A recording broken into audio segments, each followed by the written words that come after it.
Hey all, Steve from GuitarNiche here. Well, here's a pretty common problem where our saddle screws on this Eldegus are a little proud. They're a little bit too high and they are going to cut you up. What we're going to do is we're going to remedy that in an intelligent, quick, efficient way. Now first we'll have a quick look at the patient. Yeah, it's still hairy because it's just in the finishing stages of setup. I think it's 80s or something. It's got, and as far as I know, it's in great condition. Like the only mod is this film that's been applied to the top, some kind of carbon fiber thing there. But otherwise, it's a beautiful piece of plywood. I have the action set right where I want it. What are our choices? We can replace these. That's a possibility. Or we can shim the neck, which is my preferred way, because for one, it maintains, as much of the original parts as possible. Not that that's a thing with this guitar, but I think you get my meaning. Now, the idea of shimming has become a little bit polarized, I would say, because of things like full pocket shims and things like that. And I'll explain my thinking about that as we move forward. But first, what is the intelligent part of getting all this together? Let's take the middle screws here, the say from the A to the B, or even more towards the center of the D and the G.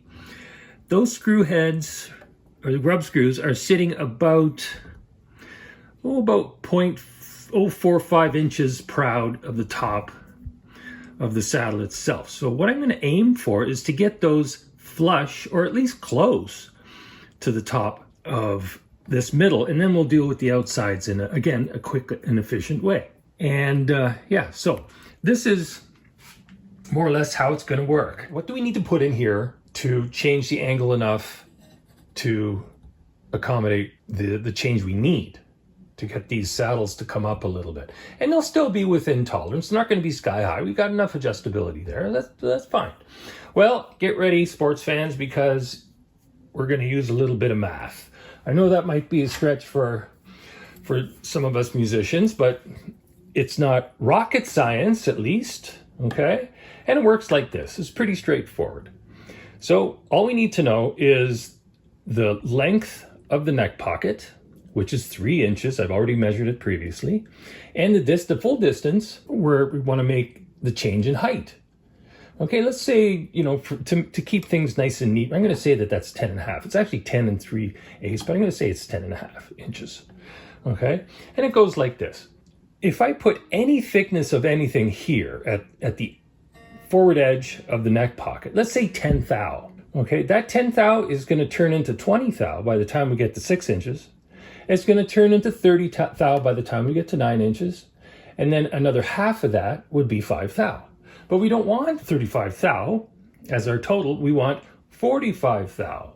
So we'll just reverse the math. 45 thou divided by 1, 2, 3.5 times. I know it's ridiculously simple and I'm making it sound like grade school shit, but if you don't explain things in a simple fashion, people get confused, myself included, because I am certainly not a brainiac. Anyway, once again, that's 45 thou divided by 3.5 equals 12.857 thou, or roughly 13 thou. That's a pretty fine dimension, you might say. It really is. So imagine a second string on your electric guitar. If the average set of 10 gauge strings, that's the thickness of your second string. Now compare that thickness to a big wonking, honking piece of stuff that you want to fill that whole neck pocket with.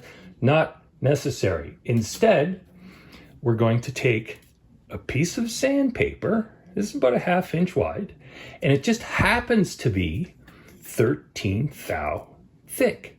Perfect. If our math is on, it should affect our ultimate measurement down here the way we want it. So let's see how that goes.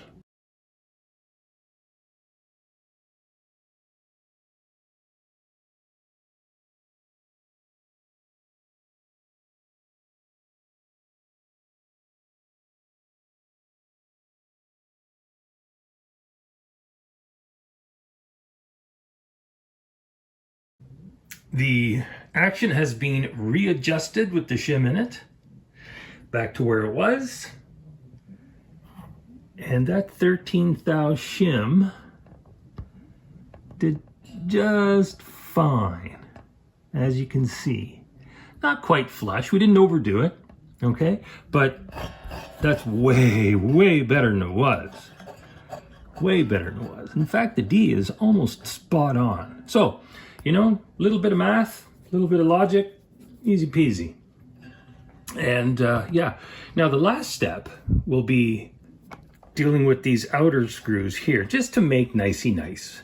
And what I'll do is I'll take one screw out, and then I put it on the end of this hex key cutoff, put that in a drill and grind it down a little bit. That is the end of the screw. Grind the end of the screw down a little bit, whatever the corresponding measurement is. Pop it back in there. Screw it down until it comes back up, the pitch comes back up to where it was, and then do the same with the other one. The end result is actually pretty cool. It works out quite well. We have our grub screws ground down, about 1/16 of an inch or so. But here's the key.